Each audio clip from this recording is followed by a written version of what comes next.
हम भूल गए रे हर बाग सपा तेरा राज नहीं भूले। खुशी नाबालिग थी और 2 दिन पहले उसका मैका नहीं था, ससुराल थी। तो उत्तर प्रदेश में 3 चीजें सबसे उच्चतम स्तर पर हैं। पहली चीज राजनीति, दूसरी चीज सर्दी और तीसरी चीज कोरोना से बढ़ते मरीज। माफी चाहेंगे, इस वीडियो में हम 2 चीज की बात नहीं करेंगे, सर्दी की और कोरोना की।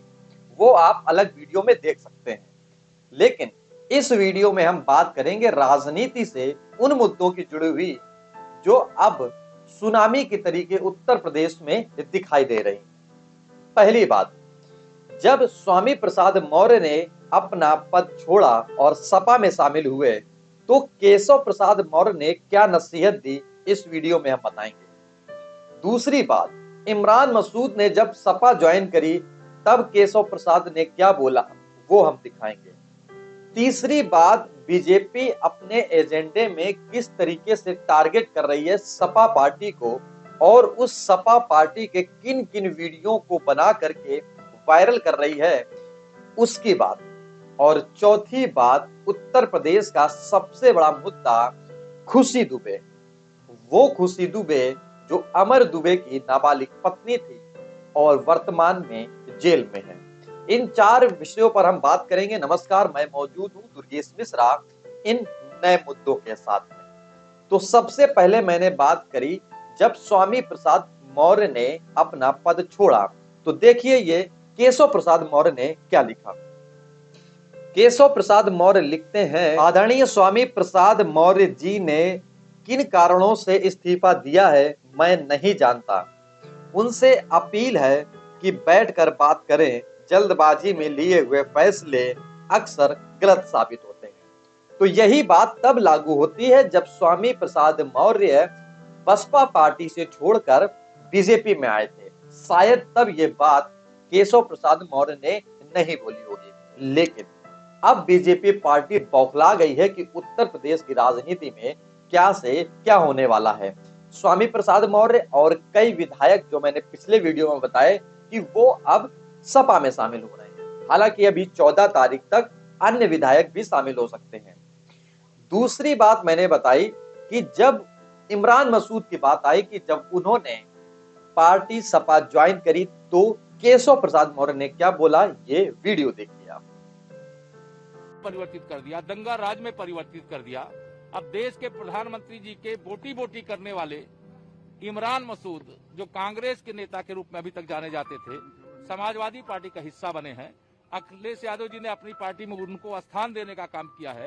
इससे इनकी मंशा साफ होती है कि यह सारे के सारे लोग सारी मर्यादा को भूल करके गुंडे, अपराधी, माफिया, दंगाई, जो भी इस प्रकार के लोग हैं, वो समाजवादी पार्टी की शरण में जा रहे हैं। इसमें वो बता रहे हैं कि जो प्रधानमंत्री की बोटी बोटी करने वाले जो कांग्रेस पार्टी के नाम से जाने जाते थे, वो अब सपा में शामिल हो गए।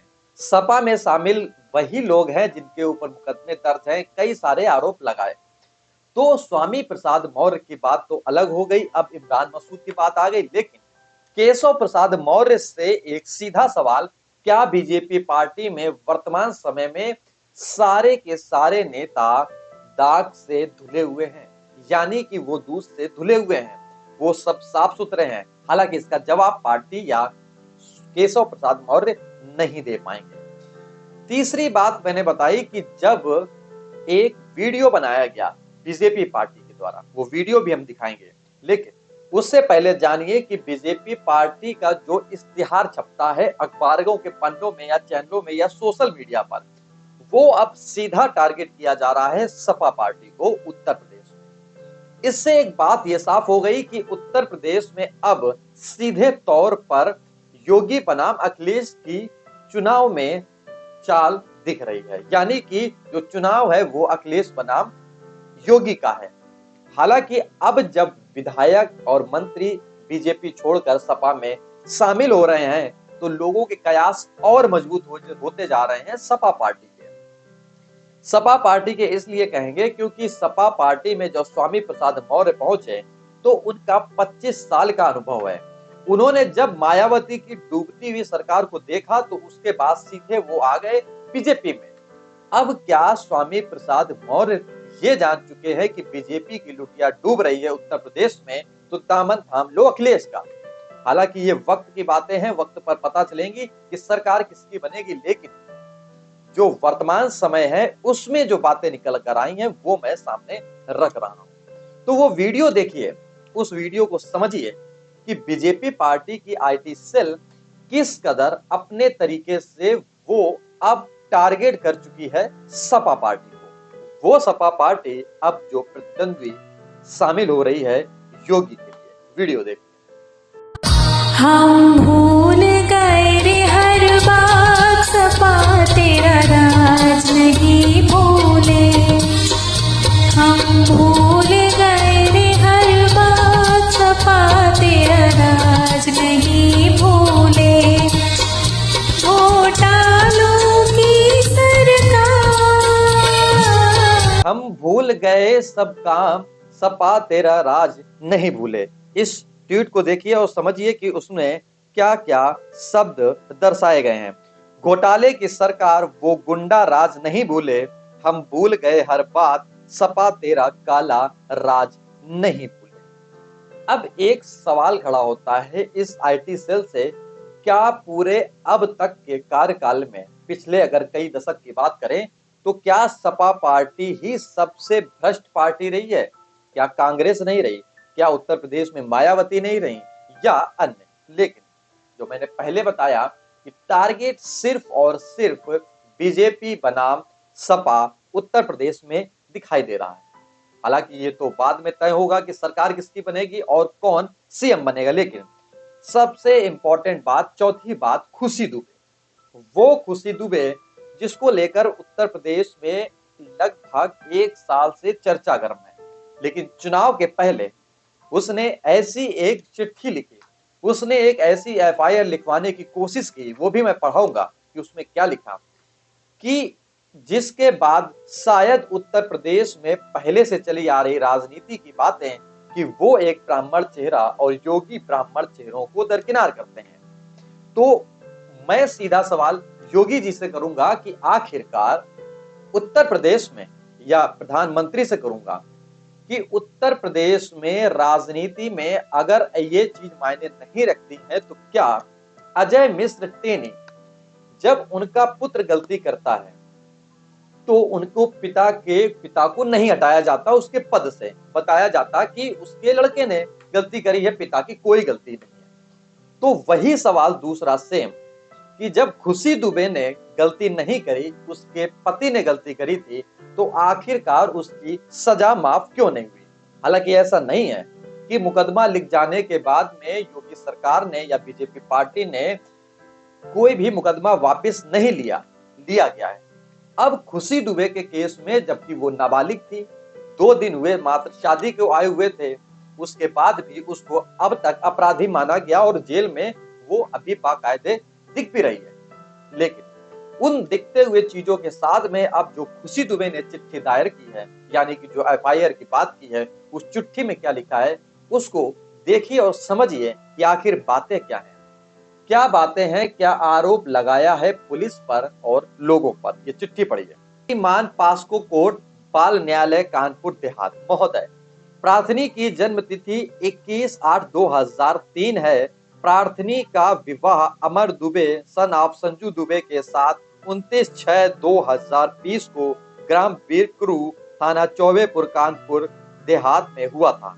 दिनांक 2-3 जुलाई 2020 को बिकरू में मुठभेड़ हुई थी, जिसके संबंध में मुझ प्रार्थनी को थाना चौबेपुर की पुलिस द्वारा दिनांक 4 जुलाई 2020 को प्रार्थनी समेत ग्राम से ले गई थी। थाना चौबेपुर में प्रार्थनी ग्राम बिकरू की कई महिलाओं को रखकर प्रताड़ित किया गया था। अभी प्रार्थनी को ज्ञात हुआ है कि थाना चौबेपुर की पुलिस द्वारा प्रार्थनी के फर्जी गिरफ्तारी दिनांक 8 जुलाई 2020 को दिखाई गई थी, जबकि पुलिस प्रार्थनी को 4 जुलाई 2020 को जबरदस्ती ले आई थी।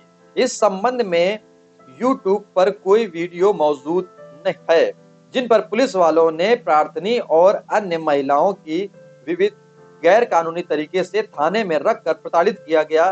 प्रार्थनी उन्हें आने पर पहचान सकती है। अतः श्रीमान जो निवेदन है कि उपरोक्त घटनाक्रम संज्ञान में लेकर प्रार्थनी को जबरन अभिरक्षा में सरकार प्रताड़ित करने के संबंध में प्रार्थनी सूचना रिपोर्ट एफआईआर दर्ज करने का आदेश देने की कृपा करें। प्रार्थनी के साथ जिस संबंध में प्रताड़ना की गई है उस समय प्रार्थनी नाबालिग थी। 2 से 3 बातें निकलकर सामने आई कि जो तारीख यानी 4 तारीख को पुलिस ले गई और 8 तारीख को एफआईआर में दिखाया गया। हालांकि ये कोई नई बात नहीं है, ये पुलिस की पुरानी चाल रहती है कि पुलिस किसी भी व्यक्ति को जब उठाती है तो वो एफआईआर में शायद दर्ज नहीं करती और वर्तमान की स्थिति दर्ज करती है।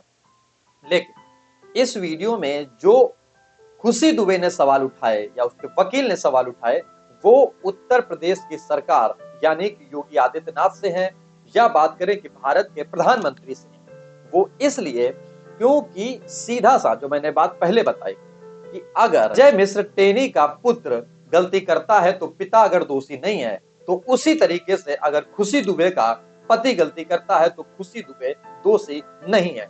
शायद ये वीडियो आपको समझ में आया होगा, कुछ जानकारी मिल पाई होगी। अगर वीडियो समझ में आया हो तो वीडियो को लाइक कमेंट शेयर जरूर करें और ये समझने की समझाने की कोशिश करें कि वास्तविकता हर मुद्दों की क्या होती है। और हाँ, अगर आपने चैनल नहीं सब्सक्राइब किया है तो चैनल को सब्सक्राइब करें और छोटी सी बेल आइकन होगी उसको ऑल पर क्लिक जरूर करें।